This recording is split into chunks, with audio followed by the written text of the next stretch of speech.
Welcome everybody to Eye of the Serpent Tarot for another pick a card. So today's pick a card's probably picking up on a kind of a really broad theme that I've been kind of exploring myself probably over the last few months. And it's showing up in kind of different topics, but similar in some ways. Things about shifting timelines, what do we need to do to align with our path, all of that kind of thing.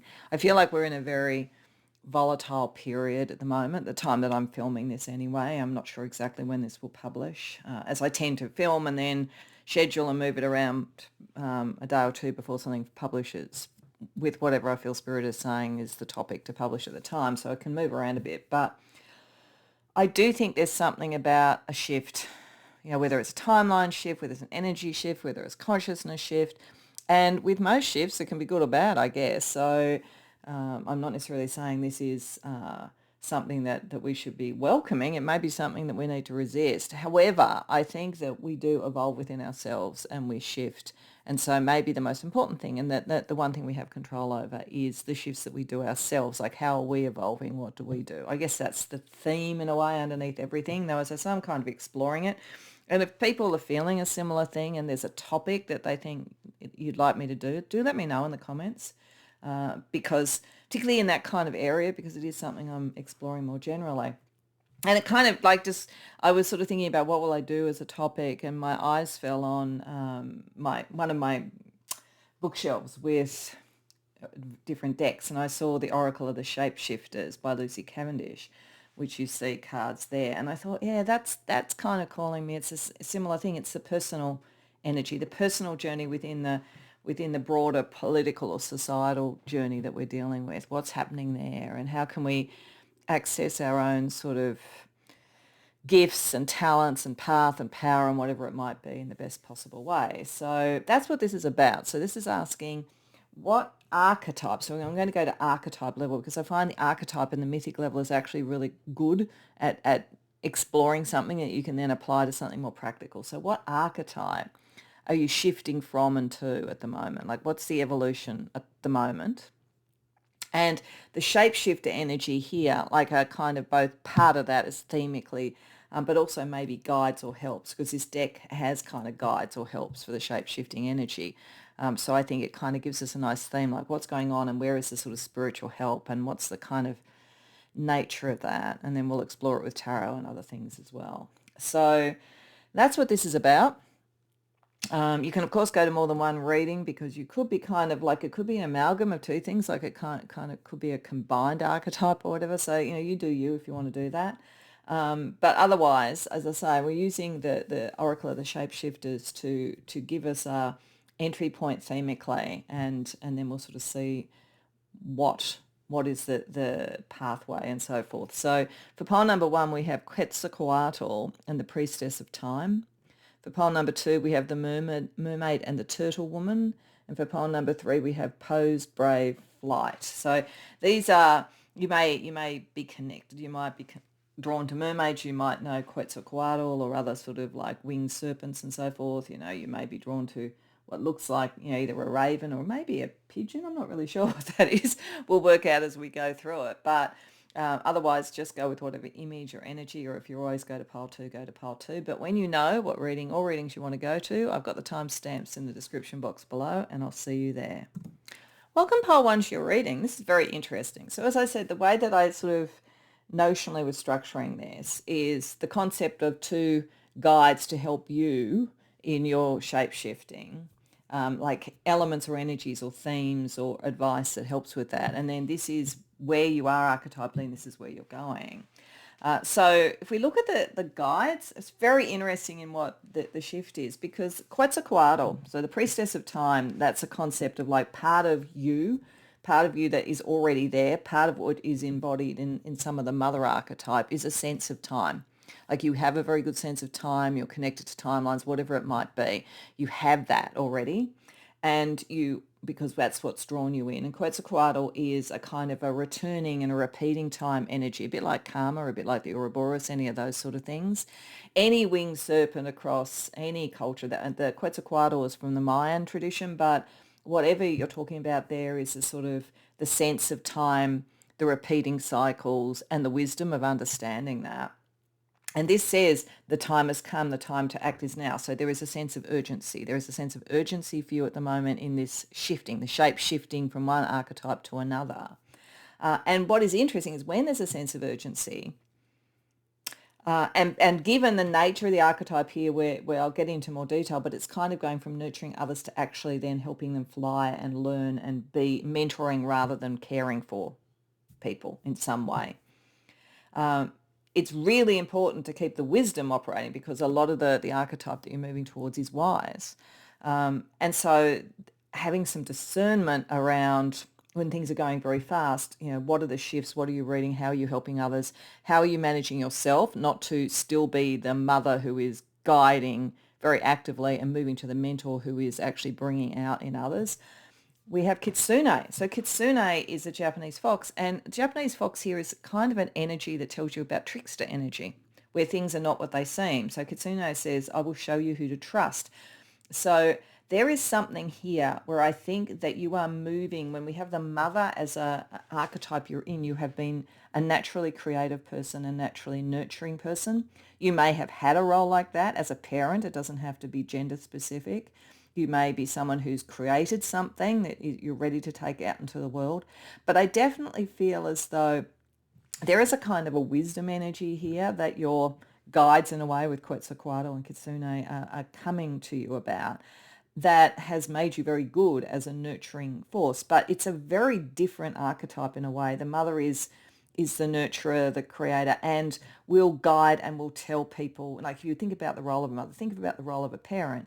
With a young child, they will actually tell them what to do, tell them how to think about things. There is a more hands-on, here is the world, here is how to understand the world type of activity associated with it. It then leads into teaching, which again, in like your early school and so forth, probably up until the time you're in either later sort of like high school, college, or even university, it's about learning things that have come before and just kind of like embedding that as sort of frameworks and structures through which to then analyse the world.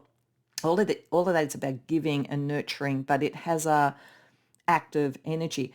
But moving to the mentor, and I feel like you're embodying this. I mean, that archetype can bring a mentor in, but I think because of the nature of this question, you're doing it. This is a shift to where a mentor has had experience before. A mentor or a coach have very similar sort of roles. They do it slightly differently, but what ultimately happens is the mentor either says, this is the path that I have done and this is what I've seen. Take of it what will work for you, but it needs to be about you. The coach energy helps you ask the right questions, and I think you're kind of an embodiment of that.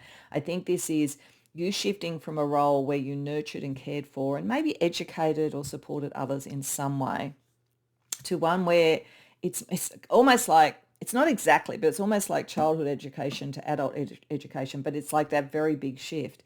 So it's in some aspect of your life. One of the things that it tells me is that you've reached a level of mastery where you can be the mentor. That's number one. But number two, it's the wisdom.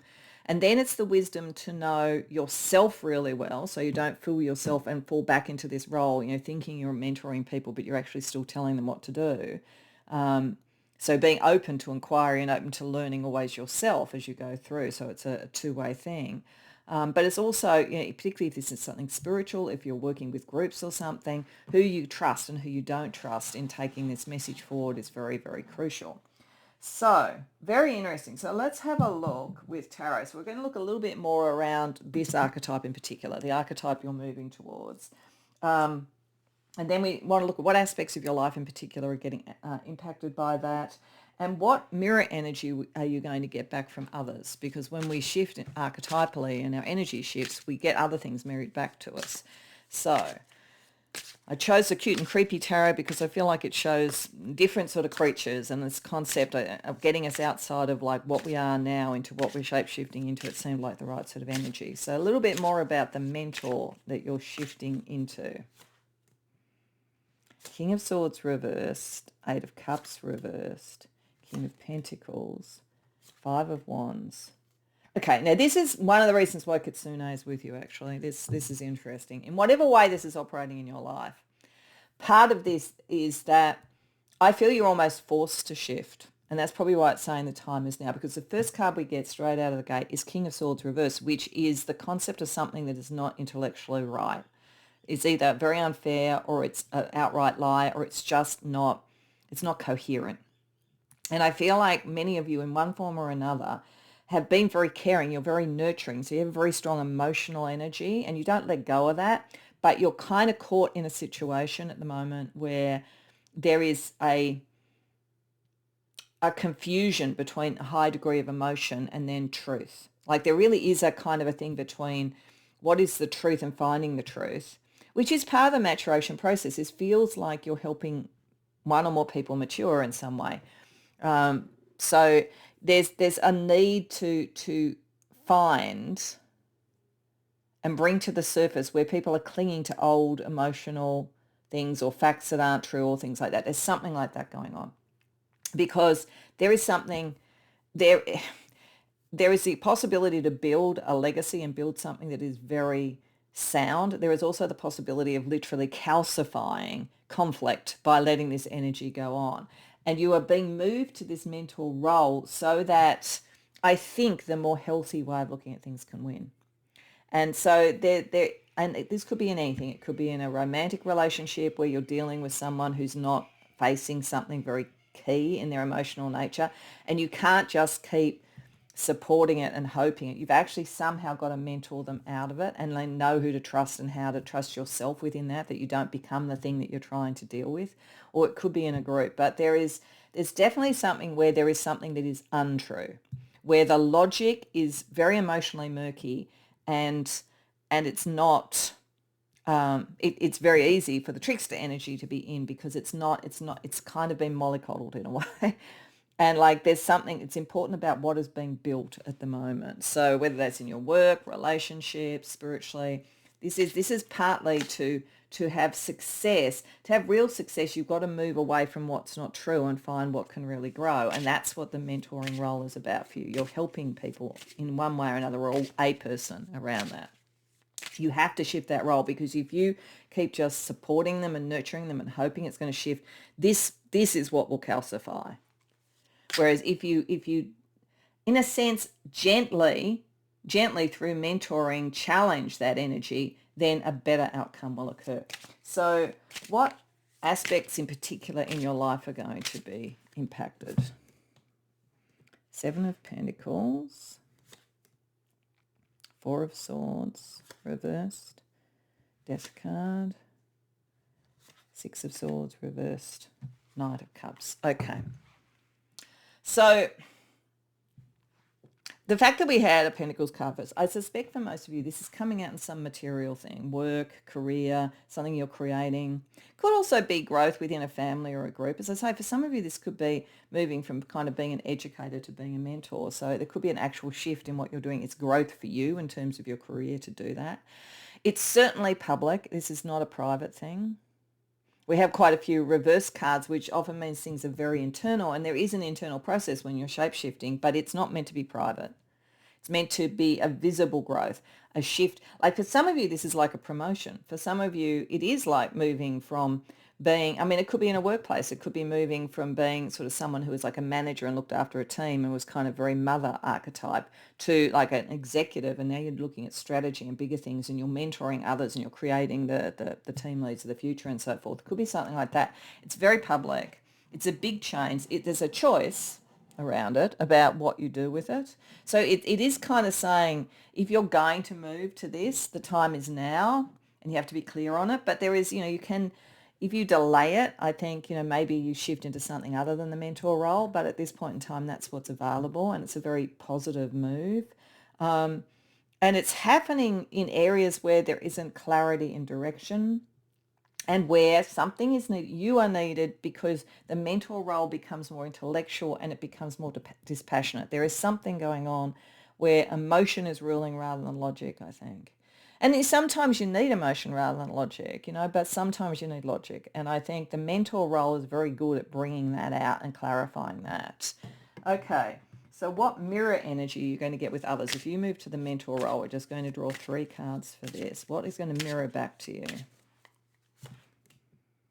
5 of Swords, the World reversed, Page of Cups reversed. Okay, so when I think of mirroring, I'm thinking here that like when we're going through that change and we're sort of shifting into whatever the new archetype is, mirroring will either go easily with us and help it, and you'll find others are doing a similar thing. So if you were sort of shifting on a particular social point of view and you become an example of that and other people shift, you get mirrored back and you get a movement, all right? But you can equally get the opposite. I think that what is being mirrored back to you is a test of who is like trustworthy with Kitsune, but also who is ready. Because this looks to me like there is almost like some are not, what you will see is who is prepared to actually go through the shift and who will actually just walk away and not finish what's going on. So this is like, there's something in this that is testing others, I think, and finding out who's got the grit in a way for the next step in whatever this is. If it's about a relationship, you're going to get mirrored back. If there is not the right connection of the heart, then they are going to walk away because they're challenged. If this is around some sort of like social, political or work thing, those who are not ready to make the shift that's necessary to get to kind of clarity will probably just walk away. But there is going to be some, I think, with the Page of Cups reversed here, who will take on the mentor role. They will see that it is necessary to, as I say, put aside feelings a bit at this point and go for logic. That seems to be what is necessary. That doesn't mean that your mentoring role is always going to be to move towards logic. It may be quite the opposite in another stage, but that's what's going on right now.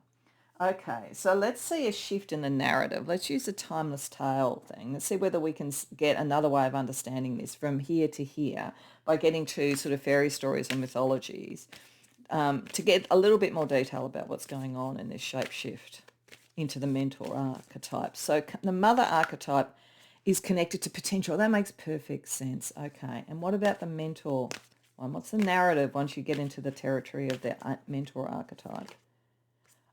Design. Now that's why it's who's being honest and who's not being honest. And that's why there is a kind of a sorting out thing here, because that's the Great Gatsby.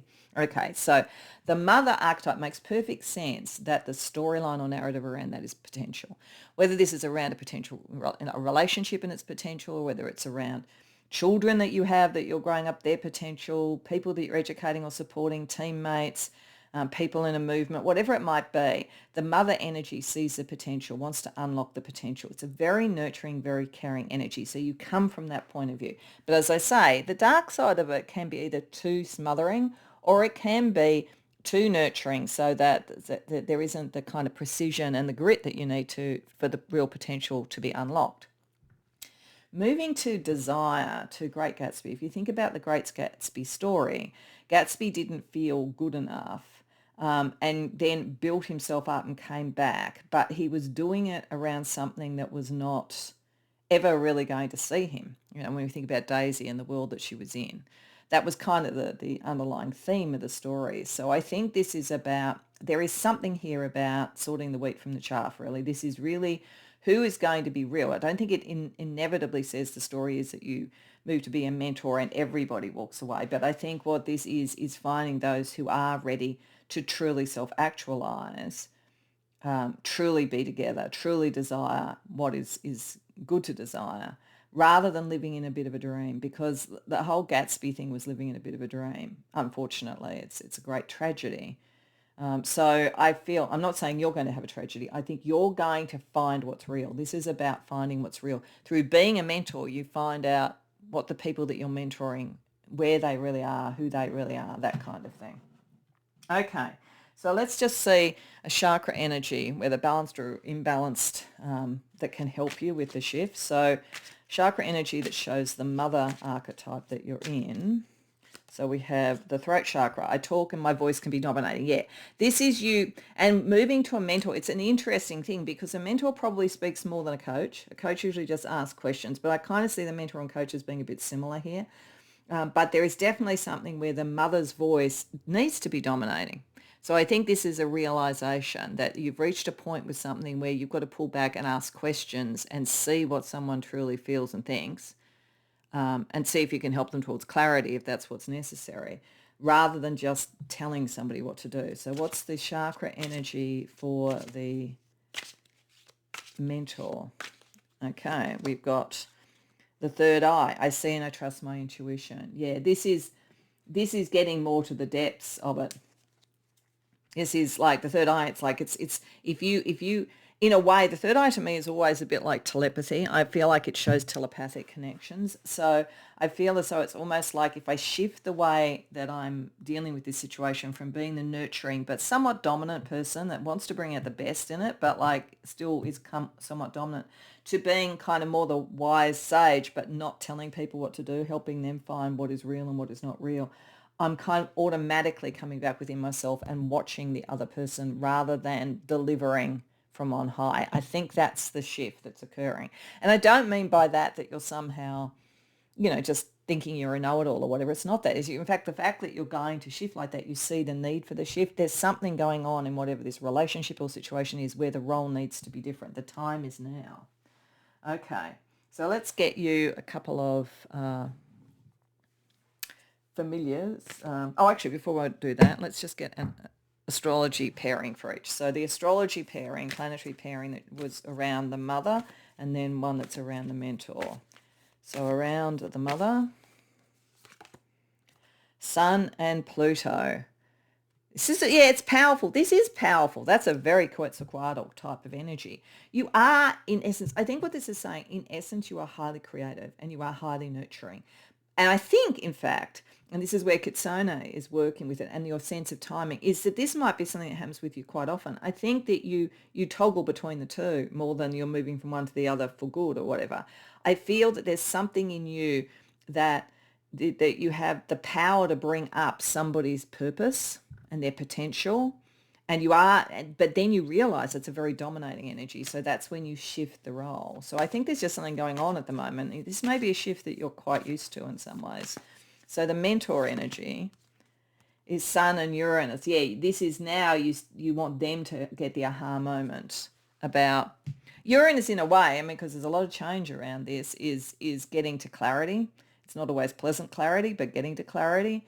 But I think that the depths here were to nurture and bring out the life force. Then it's to get the breakthrough, and the breakthrough is the aha moment, and the aha moment really has to happen in the other person. So I think that's what's going on here. Let's get you just a couple of familiar animal spirits to help. And this is more not sort of like there to there, but just a couple to help with this sort of transition and this shape-shifting. I just think you shape-shift between when it's necessary. I think this is saying something about you that's very profound. But it's obviously happening at the moment for a reason, or needs to happen for a reason. So, first animal one, turtle, wise stability. Yeah, this is the thing. It's like there's like the toggling between the two. This is what I'm sort of feeling with you. I feel you toggle between the two as you need to, and you know when the time is right, and there is a wisdom to it. So this is not so much about an evolution for you. It's recognizing a pattern and part of what your role is, I think, pile one. And we have badger. I fight for what I want. Yeah, because there's a bit of a battle here. And I think you also bring that up in others. It's like to bring that out, bring out power, change whatever's necessary, but make it clear and logical, and not caught up in like feelings that are actually taking away the truth of something, like really getting to the core of something so that you can make the change that's necessary. Okay, so to finish off, I'm going to say choose a number between 1 and 5, pause if you need to. So I'm just going to put down a tarot card from another deck.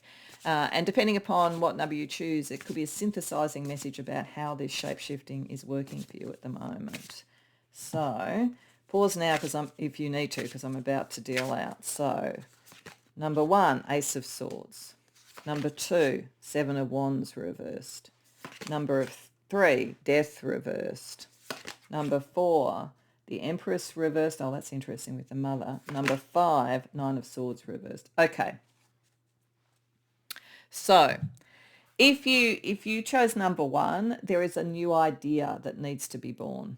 But you've already recognized, although it's new, it's not appropriate. Maybe you would normally be in the mother thing, like, I'm nurturing this, I'm nurturing a new idea. But I think this is very Uranian, it's very fast. And you realize this idea, this belief, whatever it is, needs to be mentored and brought up to the surface and understood on a very intellectual level very, very quickly, because otherwise it's going to develop quickly. And that's why this is saying the time is now. So this is saying that, like, you would normally probably take the nurturing role, but you've got to jump to the mentor for some reason. If you chose number 2, you may be a little bit worried about moving to the mentor. You may feel, oh, who am I to be a mentor? But this telling you actually are. And that's the most important role you can do. So Spirit's asking you not to feel unworthy or unready. There is a clarity that you have and an experience you have, and the time is now to actually use it. If you chose number 3, you may be trying to delay a change till this has occurred. And that may be necessary. This could be a situation where you can see if there's a choice made right now, because we had death upright, and how is this impacting at the moment, it would go in the wrong direction. Either you would end up ruling it too much and that's not appropriate, or there would be a lack of wisdom and a lack of honesty and a lack of clarity in it. So I think it is saying slow it down as much as you can. That's part of what you should be doing in the mentor role. If you chose number 4, I think this is saying this is more of a fundamental shift. You know how I said for most, I think this is moving backwards and forwards. And I think you probably can move backwards and forwards. I think you actually are a shapeshifter in this space. But this is saying this is marking something very big and your role shifts. So I think, it could be, as I say, to be where it did happen in a workplace and you've taken on a more senior role, or you've actually moved into doing some sort of, I don't know, work culture coaching or spiritual coaching or something. This is a fundamental shift. And it's very, very important to realize that your role has shifted, because if you keep falling back to that, you will not do this as effectively as you would do. You have to become quite dispassionate. There's something about this that is saying you have to become less nurturing and be more dispassionate in whatever this role is that you have moved to, if you chose number 4. If you chose number 5, then it's saying, firstly, don't worry too much about this. You've got it. You're more than across it. But there's also something in what you're going to do and mentor others that calms everybody else down. It brings peace. It brings that sort of sense of, oh, okay, now we can move forward. So it's meant to relieve anxiety, and your energy will relieve anxiety. So I hope that this resonated. I hope you enjoyed the reading. If so, please like the video and subscribe. If you care to share in the comments, I'd love to hear. Otherwise, I hope to see you in future readings. Welcome, Pile 2, to your reading. So you came to the reading with the mermaid and the turtle woman that says an elder will teach you. We also have Alice in a Sea of Tears, cast away out of your depth, feeling abandoned, a turtle and a crab helping, and also a mouse by the looks of things. Well, the turtle's helping there, and then there's a mouse and a crab. And we have the kiss as being an archetype you're moving away from, to the vision being one you're moving towards. I think this is about a shape shift that has to do with getting to a bigger understanding of and drawing in a better connection romantically. I feel like this is about love. If it's not about romantic love, it's about the heart, it's about feelings and so forth. But this feels to me, both of them are sea creatures. Alice is in the ocean there, a mermaid is in the sea. This is talking about, and this is the energies that are helping you with, this is talking about an elder of a tribe, not literally, but kind of figuratively being shown with the turtle helping you. So it could well be that I think you'll know if you come to the right reading. Go to another if this doesn't fit. If there hasn't been something, a promise, whether it's of love or of something that matters to you a lot, may not be love. But it's the kiss as an archetype is all the promise of the passion and the newness and the excitement and the connection. And yet it seems that the energy to take you to the vision is actually dealing with it not happening and being cast a bit adrift and feeling like, oh, that didn't work out. And I think you'll know. I don't think this is prophecy. I don't think this is saying, you're excited at the moment, but boy, you're going to be disappointed and you'll have to get a different view of it all. I think you'll know. I think that this is a shape shift that you're in at the moment to see the bigger picture. So I feel that's probably what it's about. But if it's not love, the kiss just makes you think that it probably is. But if it's not love, if it's some other thing that something that mattered to you, that seemed to be full of promise and passion, but has left you feeling a little bit lost, particularly emotionally, because it hasn't lived up to what you thought it was going to live up to. This is to take you to the vision, to see the real future, to what is right for you, the right relationship, the right approach, the right spirituality. It could be that you were excited with a new spiritual approach and it hasn't worked out. It could be, I guess, that you're excited with a new job and it was full of excitement, but then, like, no, actually, I'm not really feeling I fit in here. But this is to shift you to a bigger canvas, really. The vision is all about almost seeing things prophetically, seeing things in a larger and wiser sort of frame, coming out of just the emotional reactivity to seeing the consequences and having a message for others. And if this is about love, I think it's a sign that says a disappointment is going to, in processing that and shifting through that energy towards a broader perspective, is going to bring a much better prospect in, like soul twin or something like that. But I do think it's in that space, given the archetypes that we're looking at. It's interesting. This feels very spiritual. This feels very personal. So maybe it's also part of whatever the disappointment on a personal level and emotional level takes you to a different perspective on a spiritual level. But let's use tarot to get a little bit more information. So we're going to learn a little bit more about the vision, because that's the archetype that you're shape-shifting into. Then we're going to ask how this is impacting your life, which will probably tell us a bit more about this. And then we're going to ask what's mirrored back to you from the external world as you do the shape shift. So a little bit more about the vision, pole 2. 6 of Pentacles reversed, 8 of Pentacles, 7 of Wands, 3 of Swords reversed, the Hierophant reversed. You're definitely, in terms of a vision, if we go with the Hierophant reverse first, this is seeing something outside of the framework that you've been in. So it could be a spiritual thing that you're excited about, you feel you don't fit in, and that takes you to something that's very different, feels almost heretical to what you might have been exploring, but it's actually more true to you. So that's definitely possible. But otherwise, this is saying whatever it feels like there's a separation or a disappointment operating. But with the 3 of Swords reverse, it's going to be less painful than you expect. You could be feeling pain in the moment. You're going to get a bigger perspective. You're going to realize that it was shifting you away from something that wasn't right for you, sort of spiritually and kind of like just even in your belief structure, towards something that is more open to what you believe. And it's being done to make you feel brave to move towards something bigger. Like I feel like if this is a relationship, it's almost like, the turtle here and the crab and so forth. They're trying to say to you, your heart is bigger than this. Like and the connection is bigger than this. This don't settle. Like that's almost what it says, because this is saying here to me that you're working on the skill to find an equal. And if you have had a disappointment romantically or in some other way, spiritually or whatever, part of it is because you've been pitching too low in some way.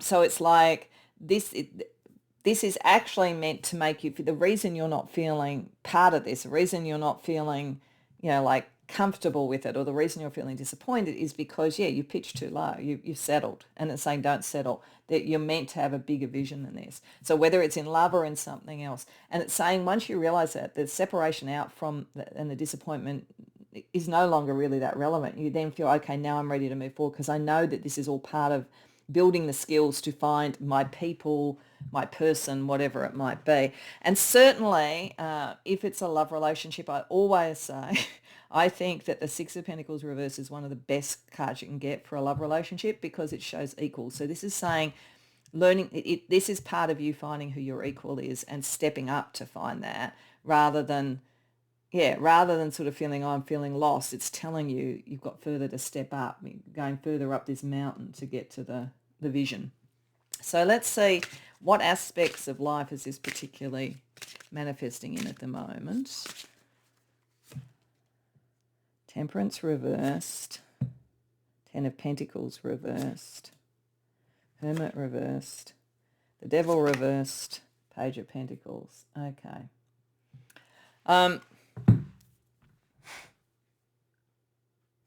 This is meant to free you. It's interesting because the kiss as a archetype feels like something very new and something exciting, and then it lets you down.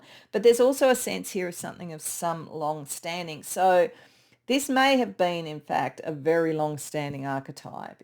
One way I could read this with Temperance reversed, like things are out of balance, and 10 of Pentacles reversed, with the devil reverse and the hermit is like coming out after a long-term relationship that was not really right for you to get the vision of what you could have, or coming out of a long-term job that was not right for you. There's definitely a sense of freeing your energy here and being more seen in the world, or being more in the world, or broadening your horizons. But something that was not going to grow further, something that was not, or that it has done all it can do for you, has made you feel imbalanced. But this is meant to make you start to plan for what you do want and what you want to manifest. And I feel like the vision, therefore, is kind of something to manifest. There's a manifestation energy in this. It's not just emotional, but it feels very emotional at the moment. Let's see what is being reflected back from others to you. We'll just get 3 cards for that.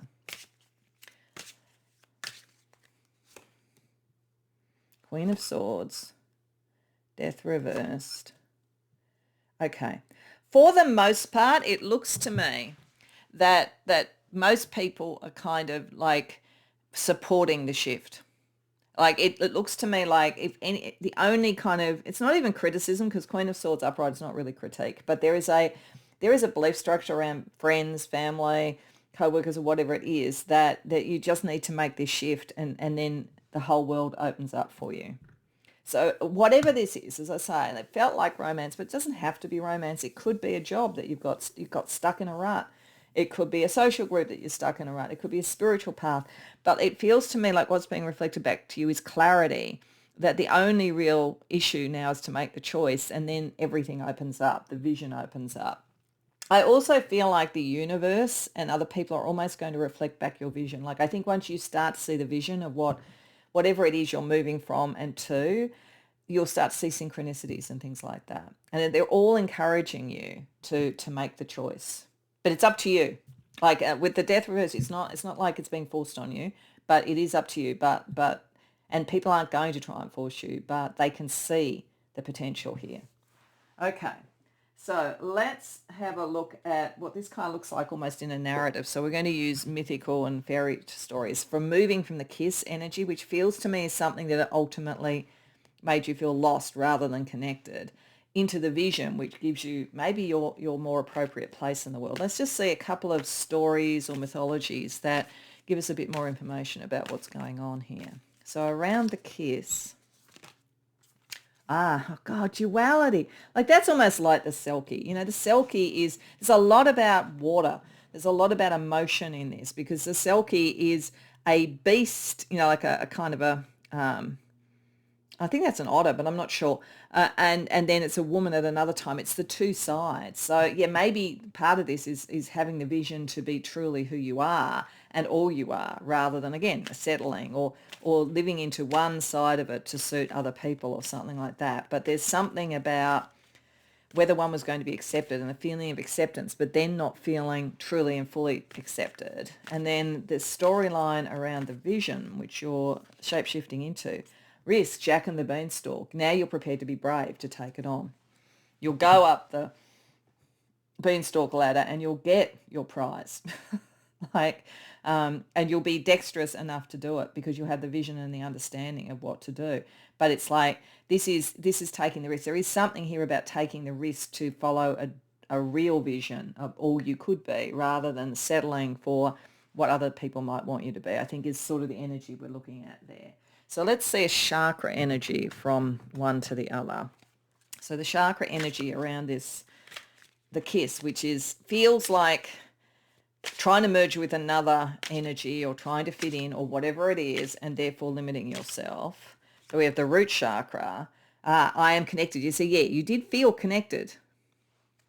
But this is saying, have you connected to all that you could? This is like, what is the broader vision? So what happens when you step into the vision? I mean, it's possible with some of you, I guess, going through this disorientation could keep you with this, but with a bigger canvas with whatever you're doing. It's possible.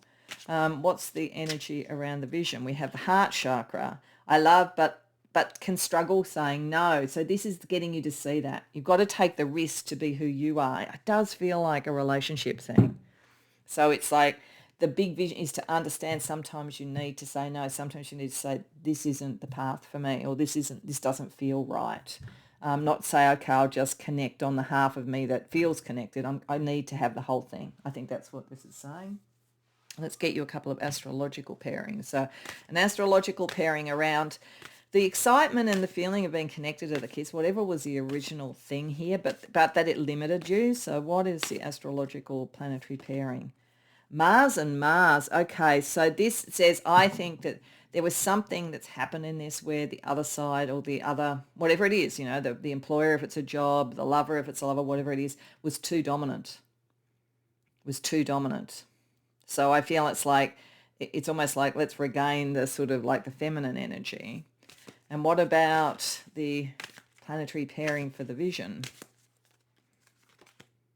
Venus and Pluto, yeah, the rise back of the divine feminine, the rise back of love, rather than the kind of aggressive sort of energy. And whatever this is, whether it's romance or something else, the transformative power of love is the vision, not aggression. There's something here about suppression, like what we might agree to be suppressed in to have the connection, but then knowing that's not right. We have to kind of like truly have the revolution and evolution of the heart, and that's what the vision brings out. Okay, let's get you a couple of animal guides, not necessarily from one to the other there, just a couple of animal guides to help you. Beyond, the turtle and crab and mouse that we've seen with the Shapeshifter deck. So we have mouse again, attention to detail. Okay, so that's important. Mouse and a couple of attention. What is the detail here? So maybe some of this aggression is actually quite subtle, and you need to really look at it because it's throwing your balance out, and you may not, when you really look at the details, are people doing what they say, or are they just saying nice words but it's not actually true? Are you being suppressed in areas but it's kind of subtle? Like the mouse helps you really understand. And I think also get the vision, like what does the vision look like in detail once you move to that? And lamb, immaculate purity. Yeah, there's this is the heart. You went into something, a love relation, whatever, with great promise because your heart's very pure. You felt lost at sea because it's not quite what it seemed, and it seemed to be quite aggressive, whether it's microaggressions maybe rather than macro ones, but it's there. And you can see the vision. You know what you need to move towards. Okay, so given all that, let's just get you a synthesizing message at the end. So think of a number between 1 and 5 because I'm going to use a different tarot deck, and we're just going to get a final message depending upon which number you choose. Pause if you need to because I'm about to deal them out. So number 1, 2 of Wands. Number 2, 4 of Pentacles. Number 3, the Sun reversed. Number 4, Page of Wands reversed. Number 5, the Death card. Okay, so if you chose number 1, you have the choice here.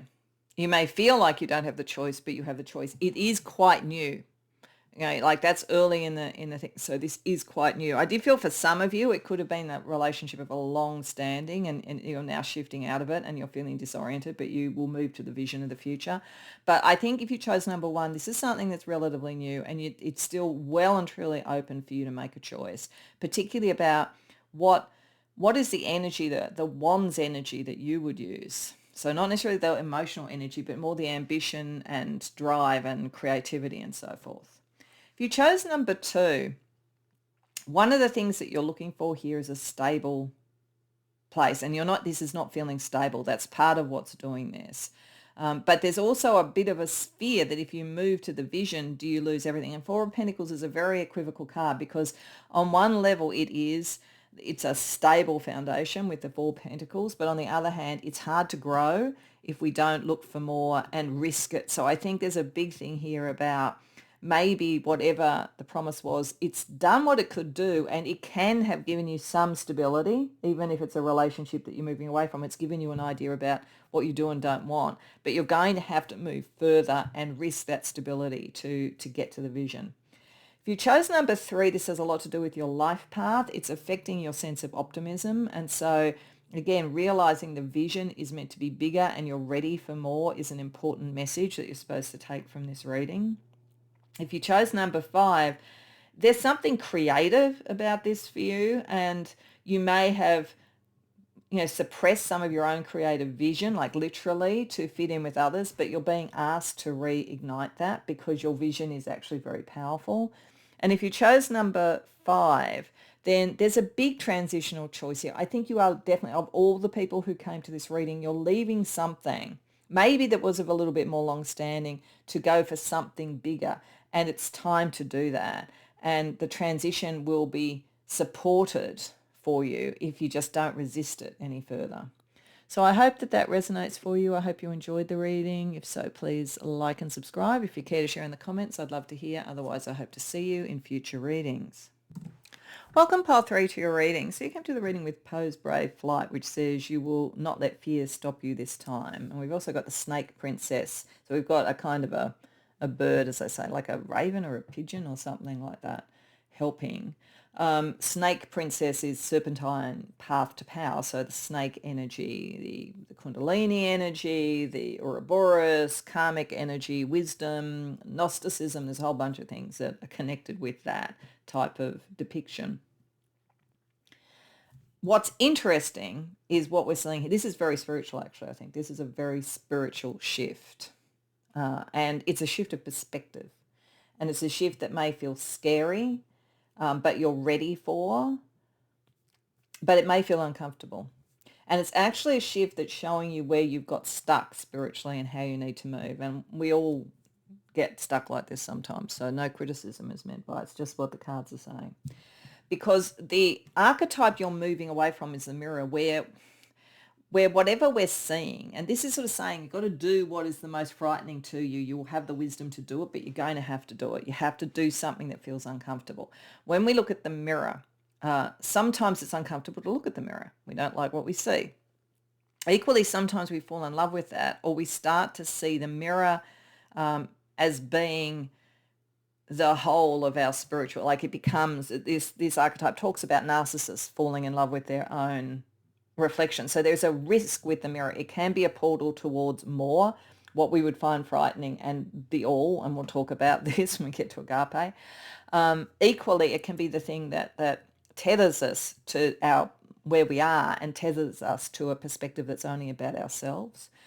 It can be where we are finding constantly that we are being mirrored back from the world. And in fact, one of the things we're going to look at in this with tarot is how is the world going to mirror back to you the shift that you're doing. So for you, there's a lot of layers of mirror here. How do you use mirror? And I feel as though even with the best of intentions, there is a fear to move beyond the personal into the transpersonal, but that's exactly what you're going to do. And it's exactly what you have the wisdom now to do, but it's a big shift. So it's kind of like spiritually, because agape is about the all, the wonder of the all. The deck actually talks about what happens if you don't put yourself at the center of your spirituality, i.e. you don't just look in the mirror and say, what am I doing? And there's a lot to be said for looking at what you're doing in the mirror and being honest with yourself. So it's not to say that's necessarily a bad thing. But what if you actually put God or the divine in the center and you see yourself relative to that? And the kind of like the larger sense of the all and how we fit with the all. And that's a bit of a frightening thing to do, because you can almost feel as though you're lost when you do that. Like, who are you in the all? We're nothing in the all. We're just one little speck. But equally, everybody's only one little speck. So it's not really a loss. It's a different perspective. It's like looking instead of down a microscope to see things in large. It's almost like it's looking the other way around. It's a difference in perspective. But it feels like it's a bit scary to take it to that level. But that's what you're preparing for. That's what your energy is. And that's what will give you wisdom. But it's interesting because there is a trickster energy with the mirror, and there can be a trickster energy with serpentine stuff. So it is doing it truly and not falsely. So, and I'll be blunt here. I'm not saying this is the case, but like one way you could read this is someone who is trying to deal with things spiritually, but doing it from a bit of a spiritual narcissism space. And I'm not saying everybody who's come to this reading, maybe nobody who's come to it will be that actually, but it's like to give you the biggest example of this. And what can happen is that somebody could go, oh, like I'm no longer making it about myself, it's the divine because, I'm God, because I've heard people like other readers saying, you're God, you're God. And I mean, we're all part of the divine, but it's like, that's this energy and the need to move to this, which is to make it not, I've suddenly become God, so everything reflects in me. To make that shift, it's actually I'm part of God, as is everybody else, and it's a different perspective. So it can be hard to do, because if it is like, how do you find yourself within something as big as that? But that's what you're being asked to do. That's what you're ready to do. And that's a very big spiritual shift, and it's a wonderful one. Now, you might go, well, yeah, I've always felt that. Now you're actually almost going to embody it then. That means you work well with the mirror, and you know what is you and what is not you. You know what is coming at you that is not. And so you may be you may be not in the trickster energy there or the narcissist energy there at all. You may just be that a lot is being reflected in the world, and now you're moving to this point of understanding in a much bigger space. And that may be because you're meant to say something in the world. We're going to see with tarot what this is about.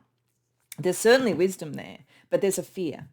And I've got to say, from my own perspective, for what it's worth, and I'm just a person, the most profound spiritual experience I ever had, which was like seeing the all, like seeing that, was also was at the same time the most wonderful and the most profoundly terrifying thing I've ever experienced. So I think I understand kind of what this is talking about. And I think that is a very profound shift, but whether it's applied, as I say, to just spiritual, I think most of you, there is something very spiritual here. This is coming to the truth of who you are, as opposed to just what you see in a mirror, and in a way what you've reflected to yourself and others have reflected to you. This is the truth of who you are in the all. I think that's what, and it's a scary thing, but it's a wise thing. So it's pretty full on. So, okay, so let's use tarot. So we're going to firstly look a little bit more about what agape is about for you. Then we're going to look at what aspect of your life is this really playing out in. And then we're going to see what is mirrored back to you as you shape shift from the mirror into agape, into the all. And you use maybe the mirror as a portal rather than as a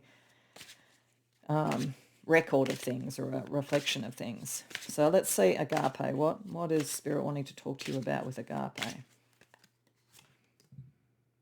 Six of Pentacles, the Hanged Man, wow, High Priestess, Three of Pentacles, Three of Wands. So you definitely have got a very strong spirit guide who's helping you here. There is a energy, there is a benefactor, there is kind of grace associated with this. So you're being taken through the portal to agape, I think, to shapeshift to that, to see that. And it is an act of grace. And it's not, the interesting thing is it's saying it's not something that you can do yourself. You just have to be brave enough to receive it. Like, you need to be brave enough to receive. There's a mystery is coming to you in some way. Now, like, this could play out in a very material way.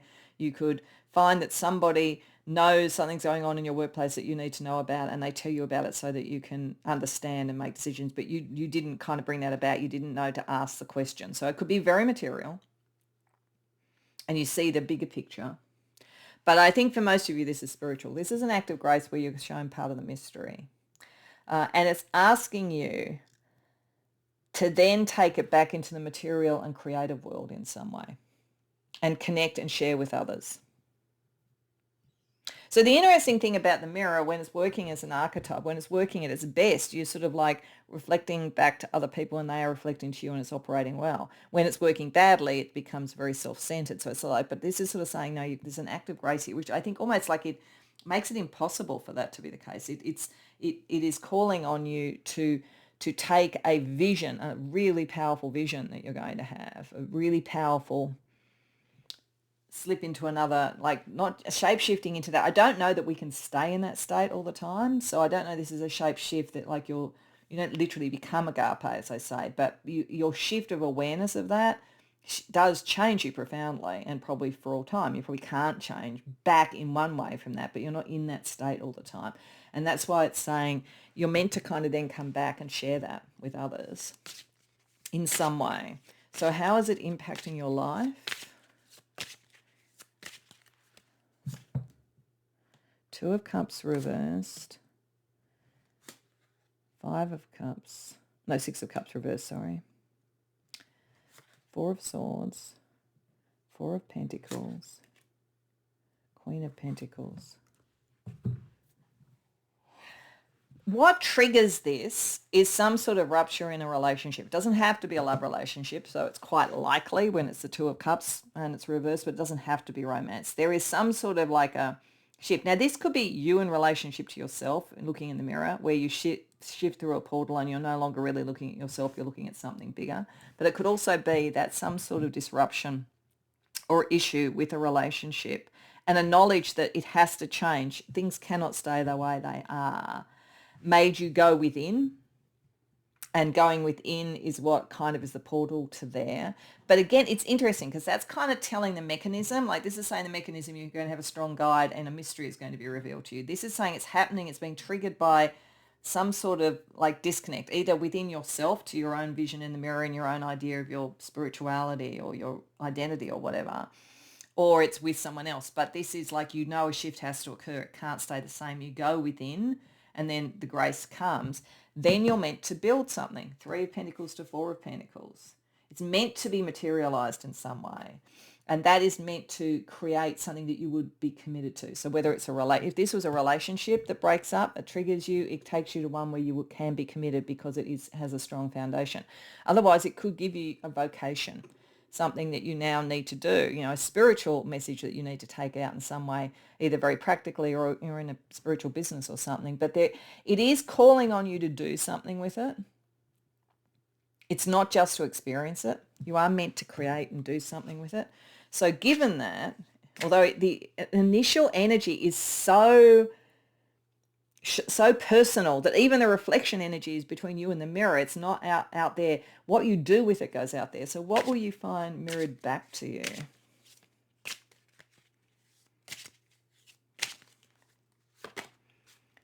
The Emperor, the Eight of Wands, Judgment reversed. Okay. All right. There's both the best and the not so good here. The best of it is that a kind of understanding of worldly sovereignty and you being in your power and others being in their power, the serpentine thing is there. And that gives a freedom, particularly creatively, to move fast and create things and so forth. And look, we've got a dragon there and we've got the serpentine energy. And it's also a choice. It's not, at its best, it's a choice. Like what's coming back to you is how to free up your sovereignty and not be judged. That's the best way it could operate. But on the other hand, it could draw in a lot of competition, a lot of judgment, and that judgment isn't necessarily fair. So you creating something that comes from something that is so sublime may in fact threaten the powers because you're meant to do something in the world. But nevertheless, there will be others that get it. So it's going to be a bit of both. It's going to be, some people are going to find what you do threatening and probably compete with you or tell you you're wrong or whatever it might be. And others are going to go with it. Okay. And I think the thing for you, the thing that's interesting is if you've gone through an experience like that, it's going to be very hard for you to become the dominant one. You might have been able to before. The shift takes you somewhere where you can't really do that. You just have to live and breathe what you've seen. You can't force it. But there may be some that try to force their view back on you, that like the old you or the old view is better for whatever reason. So let's have a look at what this might look like in terms of narrative. So from the mirror thing into the agape, using a deck that has fairy stories and mythologies. So what's a narrative that kind of fits with the mirror energy that you're, I think, developing beyond to go to agape? Liberation, like this is freedom in some way. That is Rapunzel. And what about agape? Magic, Nutcracker Suite. All right, okay, so Rapunzel, that's interesting. So again, what I like about this is because I wasn't sure when I was looking at this whether we were dealing maybe with something that was going to be a bit of a crisis from feeling that you kind of were, you know, the most powerful psychic ever or the most spiritual person ever, and then you actually have to kind of deal with, we're all kind of equal but different. I don't think you've got that sort of issue. I think, though, that you may be dealing with that kind of thing, whether it's around spirituality or some other power dynamic. So the portal energy here to take you to that higher perspective is meant to liberate you from the argument, to know to some degree what is worth debating and what isn't. And it's sort of like it's a shift from debating, I think, and competing in some way or trying to prove yourself as a person, as a spiritual entity or whatever, to those who probably don't want to see it because if they saw it, they'd feel lesser or something like that, into you just going, no, I'm just going to live it. I'm going to breathe it. I'm going to do it. I'm going to create, and that's all I'm going to do because that's all I need to do. So there's a very profound shift going on here that is to liberate you and free you. You no longer feel you have to prove anything. You just have to do what is right to you. And you might be a bit afraid at first to do it, but it's going like, you've got everything you need. You've got this. And then Nutcracker Suite is kind of the sense of magic. Magic can occur. Magic can occur, but it often occurs unseen because like in the Nutcracker Suite, all the toys come alive at night when the parents don't see it. Only the child, I think, sees it. So I think there's a sense here of you don't have to have anybody else experience or see the magic that this is for you. You just have to enjoy it and play in a way and create, and that will be its own testament. So it's kind of like get away from the debate about who's most spiritual, who's most psychic, or who's most creative, or who's most politically correct, or whatever it might be that this is about, and just get into just being who you are, and that's all that's required of you. Okay, let's have a look at chakra energy from moving from the mirror to agape. So the mirror energy, which does look like it's actually positive for you. As I say, it's a bit of an ambivalent archetype, but it looks to me overall it's very positive. We have the heart chakra. I love unconditionally. Okay, yeah, and this is maybe the thing that you expected that to be coming back from others and you experience that it isn't, and then it gets a bit frightening, but this is taking you to the true unconditional love thing so that you can really experience it. That's the portal energy. So your heart is your portal in many ways. And what about agape itself? Okay, we have sacral chakra, so creativity. I feel clingy. So, okay, at first you might feel like, oh, God, I want to just stay in that moment. I don't want to do it. I think there's a challenge here, and this is saying, when you're afraid, just do it. You see something bigger, and you might want to cling to what you had before, but this is bigger, and you need to kind of feel open to create and not judge yourself. Be open to create. Take your sovereignty, and connect with those who reflect that back to you. Okay, let's see astrological pairings as well. So a couple of planets that reflect the mirror archetype energy for you. Venus and Jupiter. Yeah, you came from a very loving space, but sometimes it's too much. Like this is kind of like making Jupiter work for you to be the right expansion and so forth, and not too much. I think there's a bit of a shock to the system. But as I say, it also draws you towards agape. It draws you to the most expansive, pure love you could have. And then the agape one, we have Sun and Saturn. Okay, that's really interesting. The thing that is drawing you to see the numinous, the all, the larger than life, spiritually, all that kind of thing, is your heart and your wish, your true wish for love and connection and all that kind of thing. But you've been sort of seeing it kind of like on a very interpersonal level with the Two of Cups reversed and all of that kind of thing. And that's fine. I mean, we all do that most of the time. But this is an act of grace drawing you to see what it really is. And then once you've seen that, it says, and now you do the work. And now you do the work. And like that, the gift of grace is given to you, but then something is expected in return.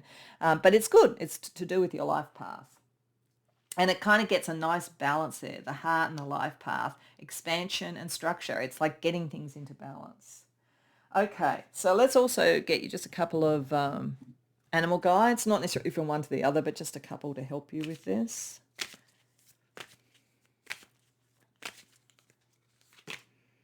Mouse, attention to detail. So details matter in this in some way. So it's like that may be sort of mouse is there to make sure you don't get overwhelmed by that, and you go back to the detail of like it's a bit like that saying before enlightenment chop wood, after enlightenment chop wood. I think mouse is there to just make sure you get on with the work. It doesn't become overwhelming. And turtle, wise stability. Yeah, this is wise stability. Sun and Saturn when it's working well. So there is a wisdom to this, and you will have the stability to do it. It's a bit scary at first, but focus on the work and the stability rather than on the massiveness of it all, and it's going to get easier to deal with. Okay. So let's finish up with just a card to synthesize it. So I'm going to ask you to choose a number between 1 and 5, and I'm going to deal out some tarot. So depending upon which number you choose, that's your tarot card that brings it all together. So if you need to, pause the video and work out which number you want, because I'm about to deal them out. So number 1, King of Wands. Number 2, Temperance reversed. Number 3, the High Priestess. Number 4, 8 of Pentacles reversed. Number 5, Knight of Cups reversed. Okay. So if you chose number 1, I think this is very much pointing and tilting towards a creative thing. You're meant to find a creative message from this and a creative mastery. And you're meant to be seen in the world. There's a kind of a charisma energy that will come from this, from touching upon that grace, touching upon that.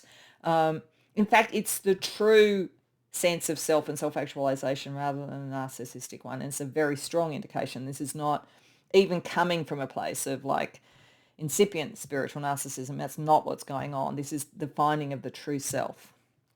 If you chose number 2, this has come from an imbalance on some level. See the imbalance as being the doorway to grace. Temperance wants to go upright. Temperance wants to come into balance. This is to bring you into balance between. I think it would be saying the moment in whatever this is very strong focus on you in the world and how you're seen. But once you have this different perspective, you won't care about that so much, and that's when it will really break through for you. And that's not to say narcissism. I just think it's just showing an imbalance in you and the other operating, that this is going to, this shape shift, this shift that you're doing will actually help with. If you chose number 3, this is deeply spiritual. Of all the people who've come to this reading, this one is really, this is a spiritual initiation operating. And a mystery is going to be shown to you. It may well be that it's very hard to articulate it, but even with that, you can still do stuff. So it's sort of like, what would the High Priestess say to do? I think it's almost like, I feel like you should meditate on the High Priestess card and ask her what to do with this once you see it. If you chose number 4, you are chosen because you have mastered something and you are able to do it. Spiritual mastery, a talent in some way. This is time for that to really have a bigger application. You've moved beyond needing to learn. You can just have direct experience and then directly create. So there's a very strong call to use your mastery. If you chose number 5, you're being asked to look at this somewhat dispassionately. It seems to have been triggered by an emotional issue in one form or another, but it's saying this takes you to the transpersonal. This is more like mysticism and the connection of the seeker to the divine as the lover to the beloved than it is in a sort of just normal emotional kind of energy. It goes beyond it, very, very transpersonal. But very profound. This one is very profound. I hope it resonates. I hope it makes sense for you, because I think if you had, I think you're going to have a very profound spiritual experience soon, and that's going to shift everything. So I hope that you enjoyed the reading. I hope that it resonated for you. If so, please like and subscribe. If you care to share in the comments, I'd love to hear. Otherwise, I hope to see you in future readings.